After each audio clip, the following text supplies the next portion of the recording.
چھوٹی سی مثال دیتا ہوں. کچھ دن پہلے سائنسدانوں نے ایک ریسرچ کی.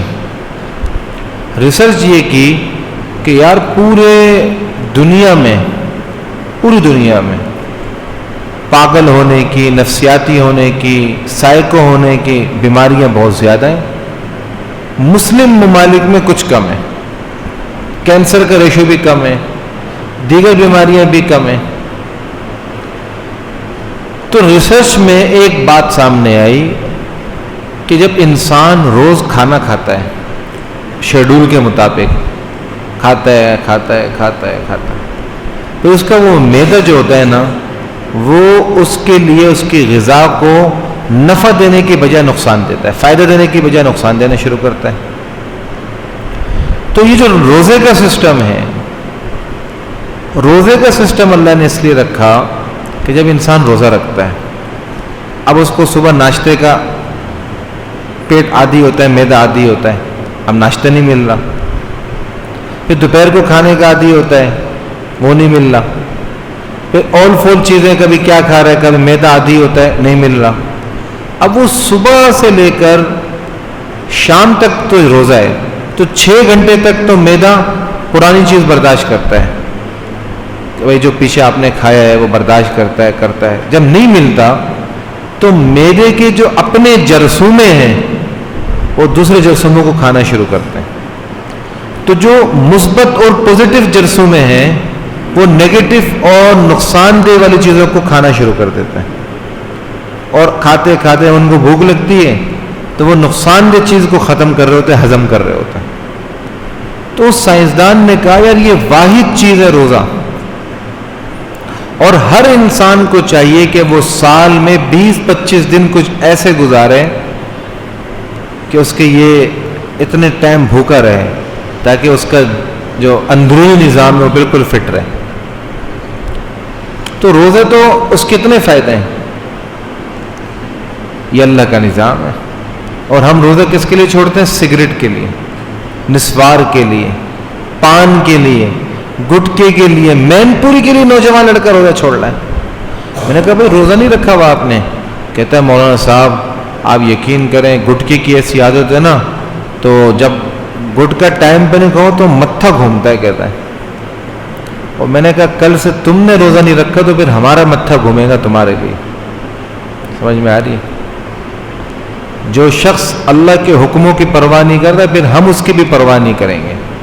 یہ کوئی بات نہیں ہے کہ تم اللہ کے حکموں کو سب کے سامنے توڑو، کوئی پوچھنے والا نہ ہو.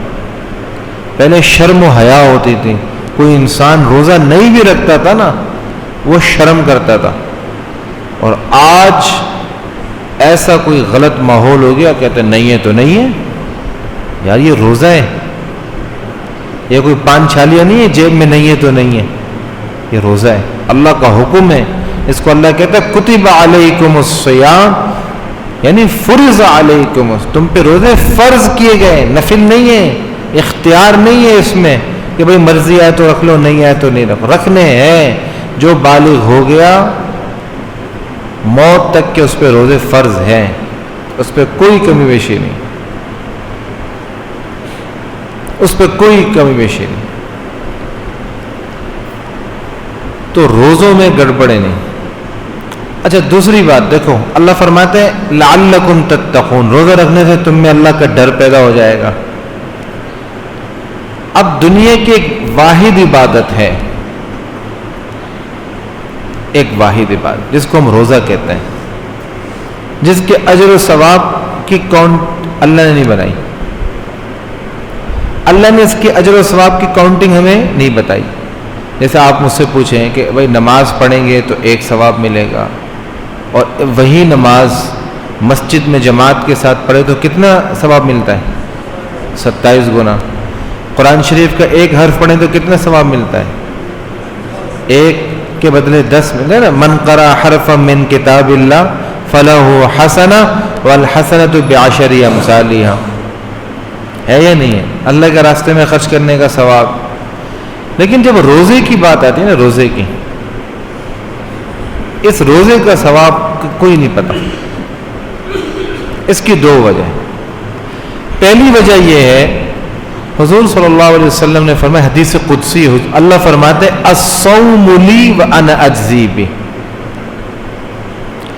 یہ یوں پڑھ سکتے ہیں الصوم لی وانا اجزا بہ، یعنی روزہ اللہ فرماتے ہیں میرے لیے اور میں ہی اس کا جزا اور بدلہ دوں گا. اگر ہم کہ الصوم لی وانا اجزا بہ تو مانو گا کہ روزہ میرے لیے، میں خود اس کا بدلہ ہوں. اس کا اجر اللہ نے بتایا نہیں کہ اتنا ثواب ہے. اللہ نے کہا یہ میرا اور بندے کا معاملہ ہے. کیا فرمایا اللہ نے؟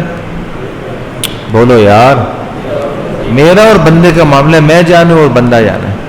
جتنے اخلاص کے ساتھ اللہ کی محبت میں اس شخص نے روزہ رکھا ہوگا اس حساب سے میں اس کو اجر دوں گا. ایک تو وجہ یہ ہے. دوسری وجہ یہ ہے، آپ کوئی بھی عبادت کریں گے، کوئی بھی عبادت، اس کو دیکھنے والا کوئی دوسرا ہو سکتا ہے. جیسے جب میں نماز پڑھوں گا یا پڑھاؤں گا تو آپ دیکھیں گے مجھے، آپ پڑھیں گے تو میں بھی دیکھوں گا. میں تلاوت کروں گا، آپ سنیں گے، آپ گواہ ہیں، تسبیحات کے گواہ ہیں. حج کروں گا تو کتنے لوگ گواہ ہیں، یا اس نے حج کیا ہے یا نہیں ہے بھائی. نماز گواہ موجود، قرآن شریف کی تلاوت میں گواہ موجود، حج کرنے میں گواہ موجود، عمرہ کرنے میں گواہ موجود، صفا مروہ کی سعی کرنے میں گواہ موجود، طواف کرنے میں گواہ موجود، اعتکاف کتنی بڑی سعادت ہے اس میں گواہ موجود ہے یا نہیں ہے سب. لیکن روزے کا کوئی گواہ ہو سکتا ہے؟ بولو یار. ایک روزہ واحد عبادت ہے جس کا دنیا میں کوئی مخلوق گواہ ہو ہی نہیں سکتا. بھائی ایک آدمی آرام سے ناشتہ واشتہ کر کے منہ سکھا کے آ جائے، بولے میرا روزہ ہے، آپ کو کیا پتہ چلے گا؟ آپ سمجھ نہیں رہے. کچھ پتہ چل سکتا ہے؟ اور اکیلے میں جا کے ٹھنڈا پانی پی کر آ جائے، اکیلے میں، نہ بیوی کو پتہ چلے گا، نہ بچوں کو، نہ کسی، کچھ پتہ چل سکتا ہے؟ روزہ واحد عبادت ہے جس کا کوئی گواہ نہیں ہوتا.